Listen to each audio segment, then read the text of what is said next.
أعوذ بالله من الشيطان الرجيم بسم الله الرحمن الرحيم وصلى الله على محمد وعلى آله الطيبين الطاهرين الذين أذهب الله عنهم الرجس وطهرهم تطهيرا اللهم صل على محمد وآل محمد ولعنة الدائمة الباقية على أعدائهم ومنكر فضائلهم وغاصب حقوقهم أجمعين من يوم عداوتهم إلى قيام يوم الدين أما بعد يا عباد الله أوصيكم ونفسي بتقوى الله فإن التقوى خير الزاد وبها المعاد وتنفع يوم لا ينفع فيه مال ولا بنون إلا من أتى الله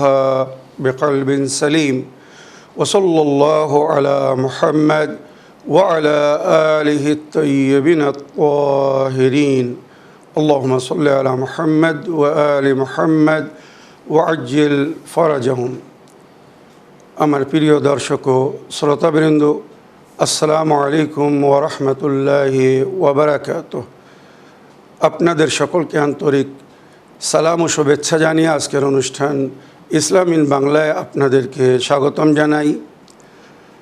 সর্বপ্রথম পবিত্র রমজান মাস আল্লাহর রহমত ও বরকতের মাস আপনাদের সকলকে এই রহমত ও বরকতের মাস উপলক্ষে আন্তরিক অভিনন্দন ও মোবারকবাদ জানাই। আশা করি এই পবিত্র মাসে আমরা রোজা রেখে বা ফরজ ও নফল নামাজ পড়ে বা যে সমস্ত আমাল আমাদেরকে এই পবিত্র মাসে করতে বলা হয়েছে সেই সমস্ত আমাল করে দুয়া, নামাজ, মোনাজাত এবং আল্লাহ রাব্বুল আলামিনের উপাসনা, দান, খয়রাত ও সৎকার মাধ্যমে আল্লাহর প্রিয় বান্দা, নেক বান্দা বা সাফল্য বান্দা হওয়ার চেষ্টা করব, যারা রমজান মাসের শেষে জাহান্নামের আগুন থেকে মুক্তি পায় আর স্বর্গে যাওয়ার একটি সনদ পায়। পবিত্র রমজান মাস সম্পর্কে প্রিয় নবী করিম সাল্লাল্লাহু আলাইহি ওয়াসাল্লাম বলেছেন, শাহরু রমজান আউয়ালুহু রাহমা আওসাতুহু মাগফিরা ওয়া আখিরুহু ইতকুম মিনান নার। পবিত্র রমজান মাসের প্রথম 10 দিন রহমতের দিন, সকলের উপরে আল্লাহর রহমতের বর্ষণ হয়। এই 10 দিন আল্লাহ নিজের বান্দাদেরকে যাচাই করেন, পরীক্ষা নেন।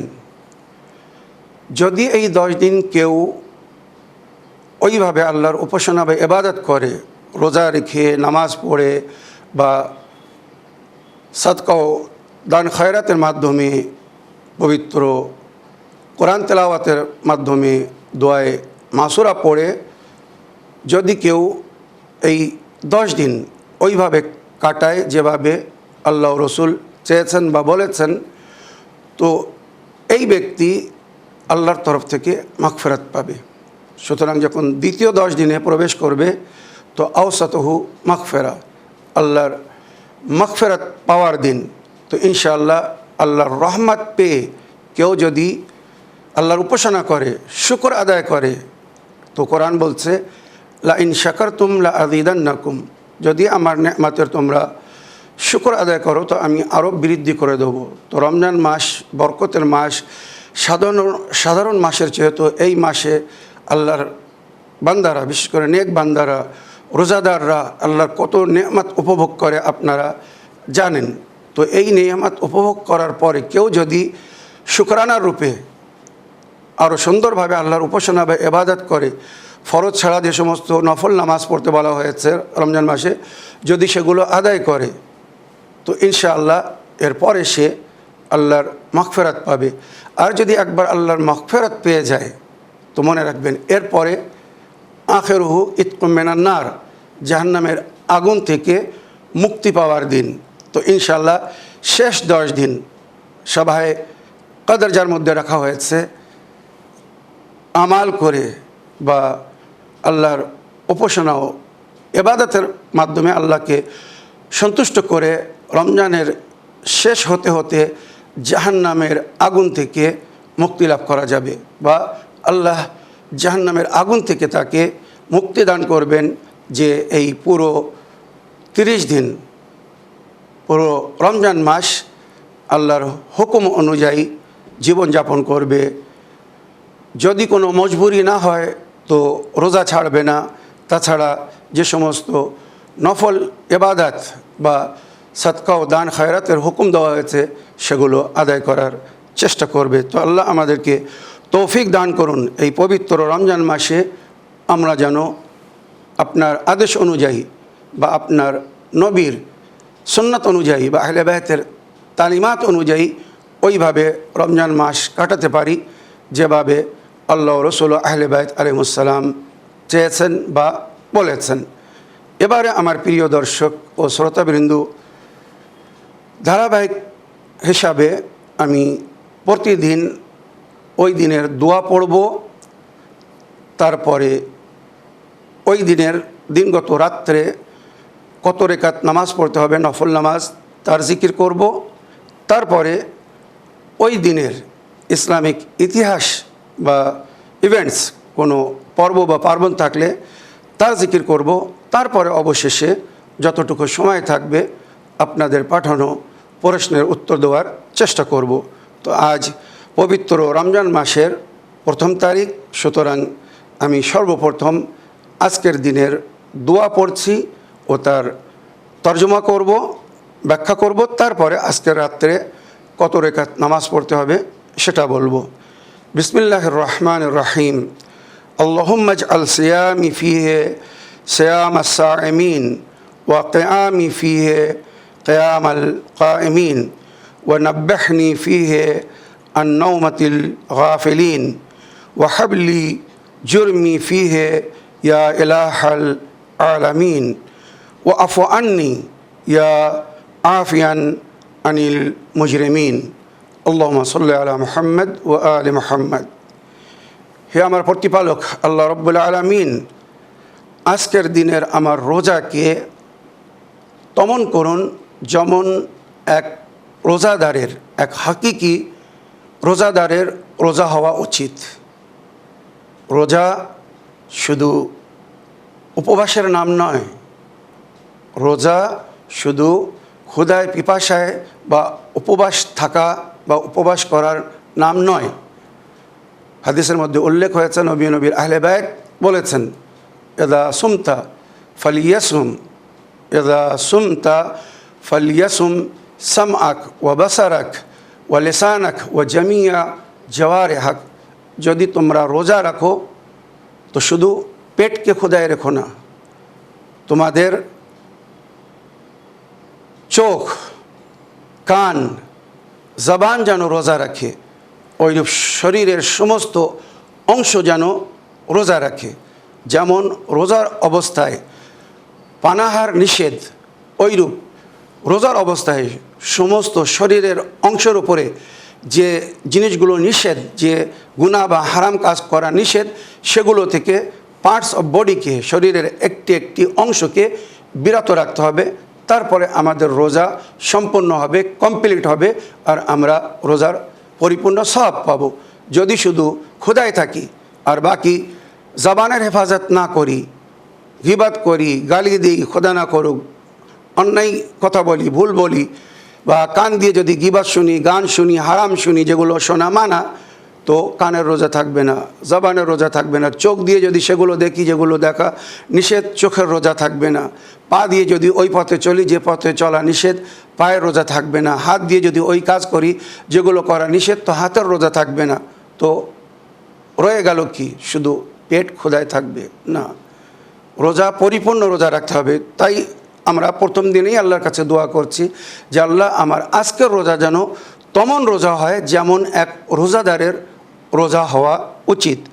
ওয়া কিয়ামি ফি কিয়ামাল কাইমিন, আর আজকের আমার কিয়াম মানে উপাসনা ইবাদত, ফরজ নামাজ বা নফল নামাজ যেগুলো পড়বো বা রমজান মাসে যেগুলো পড়তে বলা হয়েছে, আমার এই উপাসনা বা ইবাদত যেন তেমন হয় যেমন উপাস্যকারী বা ইবাদত উজারদের ইবাদত হওয়ার দরকার, কায়েমিনদের কিয়াম বাস্তবে যেমন হওয়ার দরকার, আমি সেইভাবে যেন আল্লাহর সামনে এই পবিত্র দিনে কিয়াম করতে পারি। ওয়া নাব্বিহনি ফিহি আন নওমাতিল গাফিলিন, হে আমার প্রতিপালক আমাকে আজ সজাগ করে দিন, আমি যেন গাফিলিনদের মতো যারা অবহেলা করে বা অলসতা দেখায়, পড়ে আছে অলস হয়ে, সময় না নামাজ পড়ছে, না রোজা রাখছে, না আল্লাহর উপাসনা ইবাদত করছে, না সজাগ হয়ে দিনের কাজ করছে, তো আমি এমনদের মতো হতে চাই না। আমাকে তৌফিক দান করুন, আমি যেন সজাগ হয়ে দিনের উপরে পরিপূর্ণভাবে চলতে পারি, আমল করতে পারি, আমার যে দায়িত্ব ফরজ সেগুলো যেন আদায় করতে পারি, তারপরে যে নফল বা সুন্নত সেগুলো যেন আদায় করতে পারি, এইভাবে যেন সুন্দরভাবে দিন কাটাতে পারি। ওয়া নাব্বিহনি ফি আন নওমাতিল গাফিলিন, যারা গাফলাতে আছে, ঘুমিয়ে আছে, আমি তাদের মতো হতে চাই না, আমাকে জাগিয়ে দিন, সজাগ করে দিন। ওয়া হাবলি জুরমি ফিহে ইয়া ইলাহাল আলামিন, হে আমার প্রতিপালক আজকের দিনে যদি আমি কোনো ভুল করে থাকি, কোনো অন্যায় করে থাকি, কোনো পাপ করি, তো আমার আজকের বা এর আগের সমস্ত গুনাহকে ক্ষমা করে দিন। ওয়াফু আন্নি, আর আমার গুনাহকে নজরান্দাজ করুন, ইগনোর করুন, মানে আমার গুনার দিকে তাকাবেন না, চোখ বন্ধ করে আমাকে ক্ষমা করে দিন। ইয়া আফিয়ান আনিল মুজরিমিন, এই পাপীদের মার্জনা দানকারী বা ক্ষমা করনেওয়ালা, আমার গুনাহকে ক্ষমা করে দিন, আমাকে মাফ করে দিন। এইভাবে যদি আমরা দোয়া করি আর আল্লাহ যদি আমাদের দোয়াকে কবুল করে নেন, তো আমরা পাক হয়ে যাব ইনশাআল্লাহ। আশা করি এই দোয়া যে কোনো সময় প্রথম তারিখে সকালের নামাজের পর থেকে নিয়ে সূর্য অস্তে যাওয়ার আগে যে কোনো সময় পড়তে পারেন। ওই দিনের দোয়া তো ওই দিনে পড়তে হবে, যে কোনো সময় পড়া যাবে। এবারে আজকের দিনগত রাত হবে দ্বিতীয় রমজানের রাত। আজ প্রথম রমজান, আজকের দিনগত রাত হবে দ্বিতীয় রমজানের রাত। আর মনে রাখবেন, রমজান মাসের চাঁদ রাত্রিরে যেদিন চাঁদ দেখে তার পরের দিন থেকে আমরা রোজা রাখি, তো ওটা প্রথম রমজানের রাত হয়। তো ওই রাত্রে আমাদেরকে 4 রেখাত নামাজ পড়তে বলা হয়েছে, আর প্রতি রাত্রে ওই রাত্রে আমাদেরকে 4 রেখাত নামাজ পড়তে বলা হয়েছে, মানে শবে আউয়ালে মাহে রমজান। আর প্রতি রেখাতে সূরা আলহামদের পরে 15 বার সূরা তৌহিদ পড়তে হবে। প্রতি রেখাতে সূরা আলহাম পড়ার পরে 15 বার সূরা তৌহিদ পড়তে হবে। আর তারপরে রমজান মাসের বিশেষ যে দোয়া আছে সেগুলো পড়ার চেষ্টা করতে হবে। অধিক থেকে অধিক পবিত্র কোরআনের তেলাওয়াতেরও হুকুম দেওয়া হয়েছে। এবারে আজ প্রথম রমজান, তো আজকের দিনগত রাত হবে দ্বিতীয় রমজানের রাত। তো আজকের রাত্রেও 4 রেখাত নামাজ পড়তে বলা হয়েছে, 2 রেখাত করে পড়তে হবে। প্রথম রেখাতে সূরা আলহামদের পরে 20 বার ইন্না আনজালনা, ওইরূপ দ্বিতীয় রেখাতেও সূরা আলহাম পড়ার পরে 20 বার ইন্না আনজালনা। সকালের নামাজের মতো 2 রেখাত নামাজ হয়ে যাবে, আবার 2 রেখাত পড়তে হবে। ওখানেও প্রতি রেখাতে সূরা আলহাম একবার আর 20 বার সূরা ইন্না আনজালনা। সুতরাং এইভাবে আজকের রাত্রে 4 রেখাত নফল নামাজ পড়ার হুকুম দেওয়া হয়েছে। আশা করি আপনারা আজকের রাত্রের নফল নামাজ সম্পর্কে জানতে পেরেছেন বা বুঝতে পেরেছেন। এবারে আমি আজকের দিনের ইসলামিক ইভেন্টস বা ইতিহাস আপনাদেরকে বলতে চাই, যেখানে ইতিহাসে লেখা হয়েছে রমজান মাসের প্রথম তারিখে জানাবে ইব্রাহিম নবী ছিলেন। আজকের দিন রমজান মাসের প্রথম তারিখে নবুয়তের পরে ওনাকে ইমামত দান করা হয়েছিল, যার জিকির সূরা বাকারা আয়াত নম্বর 124-এর মধ্যে হয়েছে। কালা ইন্নী জাইলুকা লিন্নাসে ইমামা, আল্লাহ বললেন নিজের খলিল ইব্রাহিমকে আমি তোমাকে সমস্ত মানুষের জন্যে ইমাম করছি। কালা ওয়া মিন যুররিয়াতি, এর আগে যখন ইব্রাহিম নবী নবুয়ত পেয়েছিলেন, উনি কিন্তু আল্লাহর কাছে দোয়া করেননি বা বলেননি বা চাননি যে আমার জুরিয়াত, আমার বংশধারীরা নবী হবে কি না বা নবুয়ত পাবে কি না। কিন্তু যখন ওনাকে ইমামাত দান করা হয়েছে, ইমামাত একটি সম্মানিত স্থান, সমস্ত নবীদেরকে কিন্তু ইমামাত দেওয়া হয়নি। সুতরাং ইমামাত যদি অতি গুরুত্বপূর্ণ এবং সম্মানিত স্থান না হতো, তো ইব্রাহিম নবীকে নবুয়তের পরে ইমামাত দেওয়া হতো না, ওনাকে আগে ইমামাত দেওয়া হতো, পরে নবুয়ত দেওয়া হতো। কিন্তু ওনাকে নবুয়তের পরে যখন ইমামাত দেওয়া হচ্ছে, তার মানে এর স্ট্যাটাস বা এর সম্মান অনেক অধিক। কেননা স্টেপ বাই স্টেপ মানুষ উচ্চ স্থান লাভ করে, এটা বুঝতে হবে। কালা ইন্নী জাইলুকা লিন্নাস ইমামা ওয়ামিন যুররিয়াতি, জনাব ইব্রাহিম আলাইহিস সালাম বললেন, আমার বংশে কি এই ইমামত চলবে, তারা ইমামত পাবে? কালা লা ইয়ানালু আহদিয়াল যালিমিন, হ্যাঁ ইব্রাহিম, তোমার বংশেই ইমামত চলবে বা তোমার বংশ থেকেই ইমাম হবে। তাই আমাদের নবী এবং ওনার বংশ আপনারা জানেন জানাবে ইব্রাহিমের বংশধারী, মিল্লাতে ইব্রাহিমের অধীনে ছিলেন, অন্তর্ভুক্ত ছিলেন।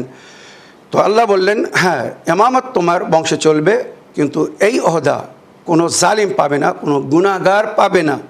তো ওই জন্যে নবী নিজের পরে যাদের ইমামতের ঘোষণা করে গেছেন, নিজের খেলাফতের ঘোষণা করে গেছেন বা খেলাফত দিয়ে গেছেন, আর তাদের জন্যেই ইমামতের ঘোষণা করা হয়েছে। এনারা সবাই মাসুম, নির্দোষ, নিষ্পাপ ছিলেন, মাওলা আলী থেকে নিয়ে শেষ ইমাম পর্যন্ত। তাই এই দায়িত্ব নবী নিজের কোনো অন্য সাহাবাদেরকে দেননি, কেননা এর জন্যে তাকে কোরআনের হিসাবে নিষ্পাপ হতে হবে, মাসুম হতে হবে।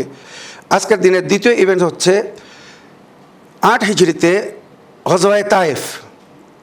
তায়েফ মক্কার নিকটতম একটি জায়গা, ওখানে মুশরিকিনদের সবচেয়ে বড় বুত রাখা ছিল, যেটাকে মুসলমানেরা মাওলা আলী আলাইহিস সালামের নেতৃত্বে ওখানে জমা হয়ে উজ্জাকে ভেঙে বাকি বুতকে সরিয়েছিলেন। আর সেখান থেকে বাতিল খোদাকে ছেড়ে হক খোদার উপাসনা বা ইবাদত শুরু হয়েছিল। সমস্ত তায়েফবাসীরা নবীর হাতে হাত দিয়ে বায়াত করে কালেমা পড়ে ইসলাম গ্রহণ করেছিলেন। এটা প্রথম রমজান 8 হিজরিতে ঘটেছিল। ওইরূপ আজকের দিনে 9 হিজরিতে নবী করিম সাল্লাল্লাহু আলাইহি সাল্লাম নিজের জীবনের শেষ যুদ্ধ লড়তে গিয়েছিলেন, গজওয়ায়ে তাবুক। আর এই যুদ্ধের দ্বিতীয় নাম হচ্ছে ফাদেহা। তার মানে এখানে মুশরিকিনদের সঙ্গে সঙ্গে মুনাফিকরা বা মুনাফিকদের চেহারা উন্মোচন করা হয়েছিল। তারা ধরা খেয়েছিল, যারা নবীকে মারার ষড়যন্ত্র করছিল নবীর জায়গা নেওয়ার লোভে। এগুলো ইতিহাসে আয়নার মতো লেখা হয়েছে। যাই হোক, তো আজকের দিনে নবী করিম সাল্লাল্লাহু আলাইহি সাল্লাম গজওয়ায়ে তবুকের জন্য গিয়েছিলেন, আর মাওলা আলীকে মদিনায় নিজের খলিফা বানিয়ে রেখে গিয়েছিলেন। একটাই মাত্র যুদ্ধ ছিল নবীর জীবনে, যে যুদ্ধে মাওলা আলী শরিক হননি। তো মাওলা আলী খুব দুঃখিত ছিলেন, কাঁদছিলেন। তখন নবী করিম সাল্লাল্লাহু আলাইহি সাল্লাম বললেন, ইয়া আলী আনতা মিন্নি বিমানজিলাতি হারুন মিন মূসা ইল্লা আন্নাহু লা নবিয়্যা বাদি। এই আলী, তোমার সম্পর্ক আমার সঙ্গে তেমন যেমন হারুনের সম্পর্ক ছিল মূসার সঙ্গে। হারুন মূসা নবীর খলিফা, ওনার ওসি ওজির, ওনার ভাই ছিল। ওইরূপ তুমি আমার ভাই, আমার ওসি, আমার ওজির। আমি যাচ্ছি এই যুদ্ধের জন্যে। যেমন মূসা নবী 40 দিনের জন্য যখন কোহে তুর গিয়েছিলেন, তো নিজের পিছনে নিজের ভাইকে দায়িত্ব দিয়ে গিয়েছিলেন, খলিফা বানিয়ে গিয়েছিলেন। ওইরূপ আমিও 40 দিনের জন্য যাচ্ছি। সুতরাং আমার পিছনে আমার সমস্ত দায়িত্ব তোমাকে সমর্পণ করে যাচ্ছে। তুমি আমার প্রতিনিধি, আমার খলিফা হয়ে মদিনায় থাকবে বা কাজ করবে। চিন্তা করো, নবী নিজের জীবনে কাকে নিজের উত্তরাধিকারী বা খলিফা বানিয়েছিলেন। এটা ছিল আজকের দিন, প্রথম রমজান 9 হিজরি।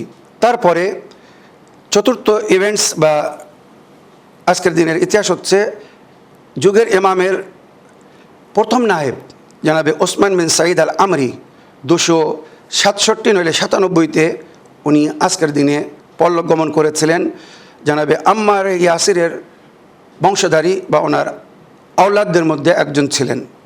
আর পঞ্চম ইভেন্টস আজকের দিনের ইতিহাস হচ্ছে 624 নইলে কিছু ইতিহাস হিসেবে 654-তে মুশরিকিন এবং মুনাফিকরা মিলে আজকের দিনে মসজিদুন নববীতে আগুন লাগিয়েছিল, নবীর মেম্বার ভেঙে দিয়েছিল, মসজিদ নববীর দেওয়ার ফেলে দিয়েছিল। এই সমস্ত ইতিহাস জানার প্রয়োজন আছে, কারা এগুলো করেছিল আর কেন করেছিল। সময়ের অভাবে আমি বিস্তারিত বলতে পারছি না। আর তারপরে আজকের দিনের যে ঘটনা লেখা হয়েছে সেটা হচ্ছে মারওয়ান বিন হাকাম বানু উমাইয়ার চতুর্থ খলিফা 65 হিজরিতে আজকের দিন রমজান মাসের প্রথম তারিখে ওয়াসিলে জাহান্নাম হয়েছিল। আশা করি এই যে ইসলামিক ইভেন্টস বা ইতিহাস বললাম, এর থেকে আপনারা লাভবান হয়েছেন। এবারে আপনাদের পাঠানো ভয়েসমেল প্লে করার আগে মাসলা মাসাইল হিসাবে আমি সর্বপ্রথম আজকের দিনে ওই কয়টা জিনিসের জিকির করতে চাই যে জিনিসগুলো রোজাকে নষ্ট করে দেয় বা বাতিল করে। কোনো রোজাদার যদি এগুলো করে তো তার রোজা নষ্ট হয়ে যাবে, বাতিল হয়ে যাবে। ফোকাহাদের হুকুম অনুযায়ী এই যে নিম্ন জিকির যেগুলো আমি করতে যাচ্ছি এগুলো রোজাকে নষ্ট করবে। 1 নম্বর আল আকল ওয়াশুরব, জেনে শুনে পানাহার করা, কোনো প্রকারের কোনো জিনিস খাওয়া বা পান করা। ভুলের থেকে যদি কেউ পানি পান করে নেয় আর মনে পড়ে যে আমি রোজায় আছি, আর সে যদি ছেড়ে যায় তো তার রোজা বাতিল হবে না, মনে রাখবেন। তো জেনে শুনে পানাহার করলে রোজা বাতিল হয়ে যাবে। জেমা, স্ত্রী সহবাস বা এমন কোনো কাজ করা যার মাধ্যমে বীর্যপাত হবে, যেটার জিকির আগে হচ্ছে ইস্তেমনা, মানে নিজ হস্তে বা এমন কোনো কাজ করা যার মাধ্যমে গোসল ফরজ হয়ে যাবে বা বীর্যপাত হবে, এটা করলে কিন্তু রমজান মাসে রোজা বাতিল হয়ে যাবে। তাআম্মুদুল কিযব আলাল্লাহ তাআলা আও রাসূল আও রাসূলিহি আও আইম্মা আলাইহিস সালাম, মিথ্যা অপবাদ দেওয়া আল্লাহর উপরে, নবীর উপরে এবং আহলে বায়তের উপরে। কেউ যদি কোরআনের ভুল আয়াত পড়ে বা এমন কথা বলে যেটা আল্লাহ বলেননি, রোজা রেখে যদি বলে তো সে আল্লাহর উপরে মিথ্যা অপবাদ দিয়েছে, তার রোজা বাতিল। ওইরূপ নবী কোনো হাদিস বলেননি। রমজান মাসে হাদিস খুব বয়ান হয়, সতর্কতা অবলম্বন করবেন। হাদিস বয়ান করা, বর্ণনা করা, কাউকে পাঠানো, আজকাল মোবাইলের যুগ, এখান থেকে কোনো মেসেজ আসছে সঙ্গে সঙ্গে সেটা ফরওয়ার্ড করে দেওয়া হচ্ছে। তো আপনি যদি মিথ্যা বা জালি হাদিস ফরওয়ার্ড করেন, কাউকে বলেন, তার মানে নবীর উপরে মিথ্যা অপবাদ দিচ্ছেন, গুনাহে শরিক হচ্ছেন। হয়তো আপনি সেটা তৈরি করেননি, অন্য কেউ তৈরি করেছে। মিথ্যায় সাদ দেওয়া মানে মিথ্যা কথা বলা। তো মিথ্যা অপবাদ দিলে তার রোজা নষ্ট হয়ে যাবে। মিথ্যা বা জালি হাদিস যদি কেউ প্রচার করে তো তার রোজা থাকবে না। ওইরূপ আহলে বায়াত কোনো কথা বলেননি, আর কেউ যদি বলে এটা আহলে বায়াত বলেছেন তো তার রোজা থাকবে না, মনে রাখবেন। রমজান মাসে সকালের আজানের আগে পাক ও পবিত্র হতে হবে বা পাক ও পবিত্র থাকতে হবে। যদি কারোর উপরে গোসল ফরজ হয়ে থাকে, পুরুষদের উপরে বা নারীদের উপরে গোসল জানাবাত বা নারীদের জন্য হায়েজের গোসল বা নেফাসের গোসল, পিরিয়ড থেকে পাক হয়ে গেছে, তো রোজা রাখার জন্য তাকে সকালের আজানের আগে গোসল করতে হবে। যদি জেনে শুনে গোসল না করে তো তার রোজা হবে না। এবারে যদি গোসল করা সম্ভব না হয় কোনো কারণে, তো তায়াম্মুম করে কমসে কম নিজেকে পাক করতে হবে। ফজরের আগে, আজানের আগে, হাইসু ইয়াজিবুল গোসল কাবলা আজান সুবহ, সকালের আজানের আগে গোসল করা ফরজ। ইসালুল গোবার আল গালিজ আল হালাক, ধোঁয়া বা ধুলো মাটি জেনে শুনে মুখে, হালাকে, গলার মধ্যে প্রবেশ করানো। আল ইরতেমাস আও রামস রাস ফিল মা বাদুল ফোকালা ইউদ্দু হাযা মিনাল মুফতারাত, পানিতে ডুব মেরে গোসল করা পুরো বডি সমেত। যদিও বাজ মুজতাহিদিন, মানে কিছু মুজতাহিদিনরা এটাকে মুবতেলাতে রোজা, মানে রোজা নষ্টকারী বা রোজা বাতিল করবে বলেননি, কিন্তু অধিকরা বা প্রাচীন মুজতাহিদিনরা বলেছেন একসঙ্গে যদি পুরো শরীর পানিতে ডোবানো হয় তো তার রোজা বাতিল হয়ে যাবে। কেউ যদি শুধু মাথা ডোবায়, বাকি বডি বাইরে থাকে, বাকি বডি পানিতে ডুবে আছে, মাথা বাইরে আছে, কোনো অসুবিধা নেই। একসঙ্গে পুরো শরীর পানিতে ডোবানো যাবে না। তাআম্মুদুল কায়, জেনে শুনে উল্টি করা, বমি করা, অনেক খেয়ে নিয়েছে, সহ্য হচ্ছে না, গলায় আঙুল দিয়ে বমি করছে, তো এইটা করলে রোজা বাতিল হয়ে যাবে। আলে ইমালা আও তানকিহ বিল মায়, ইনামা, অনেক সময় কবজ হলে লিকুইড দিয়ে বা লিকুইড ইনজেকশন করা হয় ব্যাক সাইড দিয়ে, তো এটা করলে রমজান মাসে রোজা বাতিল হয়ে যাবে। 10 নম্বর আইয়ান বিয়াসাইম কত সিয়ামহি আউল ইতিয়ান বে আহাদুল মুফতারাত, রোজা থেকে কেউ যদি নিজের রোজা ভাঙার নিয়ত করে নেয় যে আমি আর রোজা রাখবো না, অনেকেই ক্ষুধা সইতে পারে না বা কোনো কষ্টের কারণে মনে মনে না মুখেও বলে ফেলে যে আমি আজকে আর রোজা থাকবো না, আমি রোজা ভেঙে দিচ্ছি, এমন যদি বলে তো তার রোজা নষ্ট হয়ে যাবে। মনে রাখবেন, যদি রহস্য করে বলে তাও মকরু, আর যদি জেনে শুনে বলে বা সিরিয়াসলি এটা বলে তো তার রোজা বাতিল হয়ে যাবে। রোজার নিয়ত যদি ভঙ্গ করে দেয় রোজা বাতিল হয়ে যাবে, বা এমন কোনো কাজ করা যেটাকে মুফতেলাতে রোজা বা মুফতেরাতে রোজা, মানে রোজা বিনাশকারী যদি এমন কোনো কাজ করে তো অটোমেটিক তার রোজা বাতিল হয়ে যাবে। আর এগুলো জেনে শুনে করলে তাকে কিন্তু কাজার সঙ্গে কাফফারাও দিতে হবে। কোনো কারণে যদি রোজা না রাখতে পারে তো শুধু কাজা করতে হবে, কিন্তু জেনে শুনে কেউ যদি রোজাকে ভঙ্গ করে দেয় তো কাজার সঙ্গে তাকে কাফফারাও দিতে হবে। এবারে শেষ মোমেন্টে আমি আপনাদের একটি বা দুটি অডিও নিতে চাই, দেখি কোথা থেকে কে কী বলতে চাচ্ছেন। সালামুন আলাইকুম, চ্যানেল উইন বাংলা, শেখ সাব্বির রেজা ভাইজান। আশা করি আপনি ভালো আছেন, সুস্থ আছেন। আল্লাহ রাব্বুল আলামিন আপনাকে ভালো রাখুক, সুস্থ রাখুক, এই দোয়া সবসময় করি। আর চ্যানেল উইনের সালামতির জন্য দোয়া করি। আল্লাহ রাব্বুল আলামিন চ্যানেল উইন আপনাকে আমাদের গুরু বানিয়ে, শিক্ষক বানিয়ে এই দুনিয়ার ভিতরে আলে বাহেত আলাইহিস সালামের শিক্ষা ফেলাইছে। আর সেই শিক্ষার থেকে হাজার হাজার লাখ লাখ লোক আজকে সঠিক দিনের উপর আমল করতে পারছে। আমরা অনেকটা জানতাম না, অজ্ঞান ছিলাম। চ্যানেল উইনের কারণে আমরা আজকে সব কিছু জানতে পারছি, সব কিছু শিক্ষা লাভ করতে পারছি। যেটা আমরা অজ্ঞান ছিলাম সেটাও আমরা এখন জেনে শুনে বুঝে তার উপরে আমল করার চেষ্টা করছি আপ্রান্ত। আর ইমানের সাথে কারা চলে কারা না চলে সেটাও জানি। কিন্তু এই চ্যানেল উইনের আমি সমস্ত দর্শক বন্ধুদের বলতে চাই, আমরা চ্যানেল উইনের কারণে আজকে সঠিক দিনের উপরে আমল করতে পারছি। তাই আমি সমস্ত দর্শক বিন্দুদের উপর আমার লাখোর কোটি দরুদ ও সালাম। আমরা চ্যানেল উইনকে ডোনেশনের মাধ্যমে, আমরা জাগাত খুমুসের মাধ্যমে আমরা সহায়তা করা উচিত। আমাদের সমস্ত দর্শক বিন্দুদের উচিত। আর যতটুকু যার যতটুকু সম্ভব আছে সে সেইভাবে করবে। কারো 5 টাকা করে 5 টাকা দিতে পারলে 5 টাকা দিয়ে চ্যানেল উইনকে সহায়তা করা উচিত। আর আপ্রান্ত চেষ্টা করা উচিত জাকাত খুমুস ডোনেশনের মাধ্যমে। কেননা চ্যানেল উইন আমাদের জন্য কত সুবিধা করে দিয়েছে, কত আমাদের শিক্ষার জন্য কত কিছু তারা করছে। তাহলে আমাদেরও উচিত আমাদের যার যা পক্ষে সম্ভব হবে সেইটা আমরা একাট্টে করে আমাদের চ্যানেল উইনের দর্শক হওয়ার নাতে, শিক্ষা লাভ করার নাতে এক গুরুকে এক চ্যানেল উইনকে, যাদের জারিয়ায় আমরা অন্ধকার থেকে বাইরে আসতে পারছি, আমার মনে হয় সমস্ত দর্শক বন্ধুদের এইটার উপরে ফলো করা উচিত।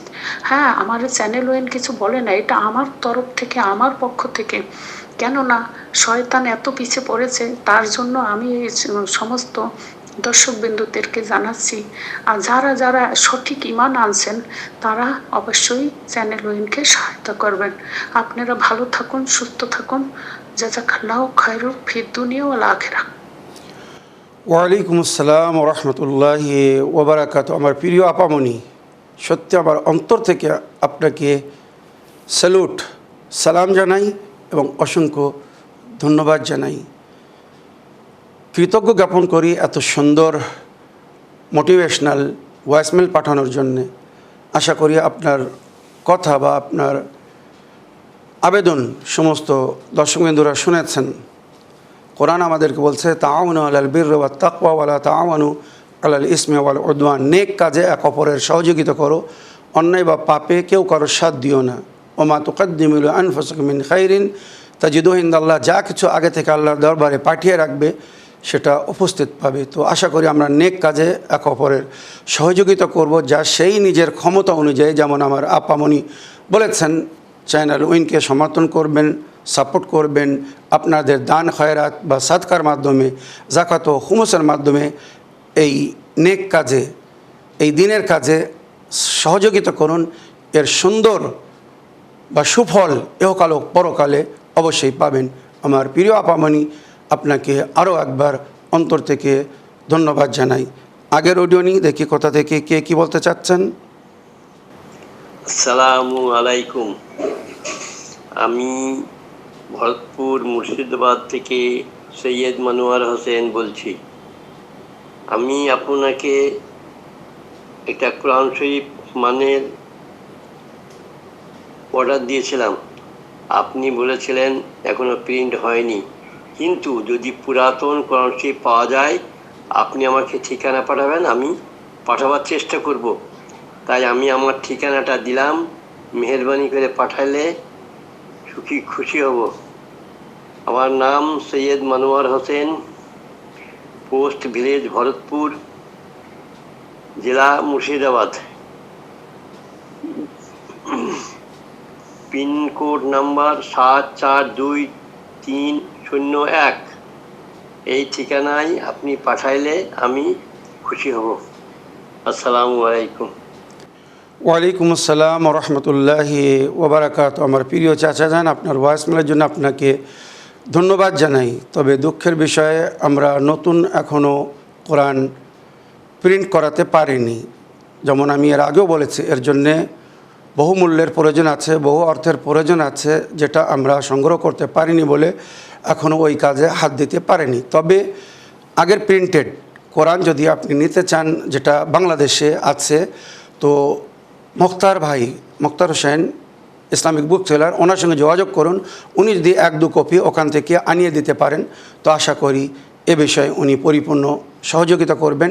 ওনার সঙ্গে কথা বলুন। স্ক্রিনে প্রতিদিন ওনার নাম বা কন্ট্যাক্ট নম্বর দেওয়া হচ্ছে, এটা উনি করতে পারবেন।